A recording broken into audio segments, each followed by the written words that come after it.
What? What? Oh my God, pasabog. Oo, nagpasabog si Senator Trillanes. Wow. Ito.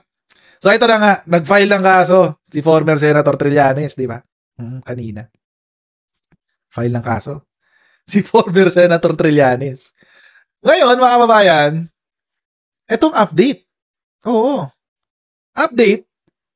Problema kasi ni Bongo, alam nyo, ilang conduit yung pinadala niya sa akin para regluhin, para hindi siya isama. Pero hindi niya ako mabili ng pera niya eh. Di ba? Tapos yung mga sinasabi niya, yung mga ginawa kong mali. Alam mo, 6 years sila naghalokay sa akin. 30 cases yung final nila sa akin, mga libel cases, mga harassment cases lang. Ni isang corruption case wala sila nakita sa akin. Di ba? Ang tanong dito, sana kung magaling lang yung mga reporters na nandoon sa Senado kanina, sana sinabi, Mr. Bongo, kung meron kang nakitang mali or illegal na ginawa ni Trillanes, bakit hindi nyo kinasuhan nung 6 years kayong presidente? Eh, ang ginawa na nila, sa sobrang desperado nila at wala silang nakitang kaso sa akin, yung pag-cancel na ng amnesty ko ang ginawa. Di ba? So, dapat makita ng mga kababayan natin na ano na lang ito, mga desperadong statements na lang ito from somebody na alam niya ng malapit na sa makulong. Ganun po yun. Senator, ano pong ibig ninyo sabihin na hindi kayo nabili ng pera? Was there an effort? Was there an initiative to... Yan ang tanongin mo sa kanya. Kasi ilang emisaryo pinadala niya sa akin para umatras ako dito. Sabi ko, nako, lalo akong ginaganahan mag-file ng case pag ginaganyan ako. Eh nakaharap siya ng katapat na hindi nabibili ng pera kaya nandito tayo ngayon. Ganun lang yun. At next time kanyo, sabihin niyo sa kanya, kapag hinihingan siya ng reaction, huwag naman niya basahin. Di ba? Huwag naman niya basahin, pati yung mga cliche niya, mga quotable quotes, kailangan pang isulat nung staff niya. Quotable quotes. Pati quotable quotes kailangan daw isulat. Well, in fairness mga kababayan, lahat nung statements ni Bongo, lahat ng quotable quotes niya, lahat binabasa niya. Anyway, I mean, there's nothing wrong with it. Di naman masama yun. Pero syempre, di ba, kung meron ka pinaglalaban, usually dapat more on the heart than what is on paper. Di ba? Di pinaglalaban kay. Pero mga kababayan, eto nagulat ako dito. Oo. Sinusuhulan pala ni Bongo si former Senator Trillanes. Grabe. Alam niyo yung nakakatawa dito? Si Bongo, sinabi kanina sa kanyang speech, privilege speech, sa kanyang interview dun sa media, sinabi niya na eto daw si former Senator Trillanes, isinusulong lang yung interest ng kanyang mga financers.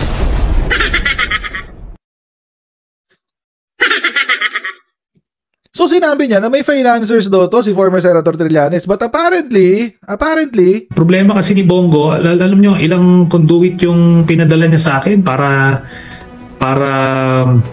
regluhin, para hindi siya isama, pero hindi niya ako mabili ng pera niya di ba? Tapos yung mga sinasabi niya may para daw hindi mabili ng pera niya. Oh my goodness. My goodness. Alam niyo, nakakatawa yung development na to promise. Kasi kanina, etong si Bongo, nandun na naman siya sa usual niya na drama, na this is a diversionary tactic. Boy, may kaso ka na. Senator Bongo, may kaso ka na. Doon ka magpaliwanag sa korte. Or at the very least now, sa ombudsman. At the very least, doon ka na sumagot sa ombudsman. Andun na yung habla mo Andun na yung habla mo sa ombudsman. So doon ka na sumagot. Panoorin natin yung portion lang ng sinabi ni Bongo kanina. Okay, panoorin natin. Ilang hearings na po. Lumalabas naman yung totoo, sino yung mga contractor, yung talagang may-ari, sila mismo yung may kontrata, sila yung mismong kumikita, sila yung contractor, sila pa yung congressman. Sino yung habulin mo, Trillanes? Ayaw mong habulin dahil financier mo nga. No, yun. Financer daw kasi. Tapos ikaw yung nagpapadala ng mga emisaryo. Katawa to si Bongo eh. Di ba? Alam nyo, ulitin ko lang mga kabayan, sa akin kasi simple lang ang math. 1 plus 1 equals 2, 2 plus 2 equals 4, 4 plus 4 equals 8. Yun lang naman ang math eh. Siya yung nag-allege. In-allege niya, mga kababayan, na meron daw financer na miyembro ng House of Representatives. Kasi kongreso daw, sabi niya. Oo. Pero, ngayon, he is exposed, si Bongo is now exposed na nagre-reach out kay former Senator Trillanes para iurong na yung kanyang Bakit ka nagre-request, Senator Bongo? Natatakot ka ba sa makakalkal sa'yo ng ombudsman? Alam nyo kasi mga kababayan, pwede ho kasing mag-imbestiga ang ombudsman sa mga kahit sinong politiko, elected or not. Hindi lang ho niya pwedeng disiplinahin. Ang pwede niyang disiplinahin, mga kababayan, ay mga elected officials that are not part of the constitutional commissions, and then kasama rin pala constitutional commissions. Very, very specific lang. Impeachable officers at saka members of the legislature. Yun lang. Hindi niya pwedeng disiplinahin yun. Hindi niya pwedeng disiplinahin ng impeachable officers and members of the legislature. So, everyone else is free game. Oo. Lahat ng iba, free game yan. Pwede niya imbestigahan yan. Pwede rin niya disiplinahin. Ang mga miyembro ng Kongreso, mga senador, at Kamara de Representante, pwede rin imbestigahan yan ng ombudsman. Hindi lang niya pwedeng patanggalin. Paano siya matatanggal? Kung ang ombudsman ay magpo-file ng ethics complaint. Ganun. Ganun lang. Kung ombudsman ay magpo-file ng ethics complaint. Or kahit sinong concerned citizen ang magpo-file ng ethics complaint. Kaso nga lang, mga kababayan, tingnan nyo bibigyan ko kayo ng halimbawa ng isang ethics complaint. Yung kaso na i-file ng isang abogado laban kay Chis Escudero dahil sa donasyon na ibinigay sa kanya ng isang kontrakto. Gumagalaw na ba yun? Sinong head ngayon chairman ngayon ng ethics committee ng Senado? Tingnan natin. Sino na ba? Kala nyo ba? JV? Wala. Si JV pala eh.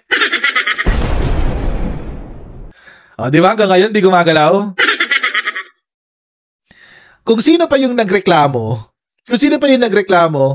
na aalis sila sa majority dahil yung mga senador daw yung tinatamaan ng Blue Ribbon Committee. Siya pa ngayon may hawak na ethics committee. Ano asahan nyo? Si Good One. Oh. Si Good One. Si Good for Nothing. Good for Nothing one. Si JB Ejercito. Ano mapapala natin kay JB Ejercito? Naalala nyo na may mga nagtatanong before bakit hindi natanggal si Joel Villanueva? Kahit mayroong decision ng ombudsman na siya ay guilty of graft and corruption. At kahit meron nang nakafile sa Sandigan Bayan na siya ay guilty of graft and corruption. Mga kababayan, yun yung dahilan. Dahil pinili ho ng mga senador na panatiliin si Joel Villanueva.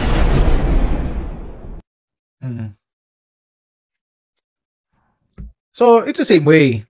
But, eto ngayon, mga kababayan. Eto ngayon. Ang issue ngayon, mga kababayan, is, ang magiging problema naman ni Joel Villanueva and Bongo, kasi dati, walang social media. Or, nung panahon na siya ay nahatulan ng ombudsman, hindi pa masyadong gamit na gamit ang social media pagdating sa news. At hindi pa uso mga vlogger. Tulad namin. Hindi pa uso mga vloggers. Iba na ang mundo ngayon. Iba na ang mundo. Iba na ang mundo. Ang mundo ngayon, mga kababayan, lahat ng balita na lalabas, makakalkal, kakalat, may epekto May epekto sa taong bayan.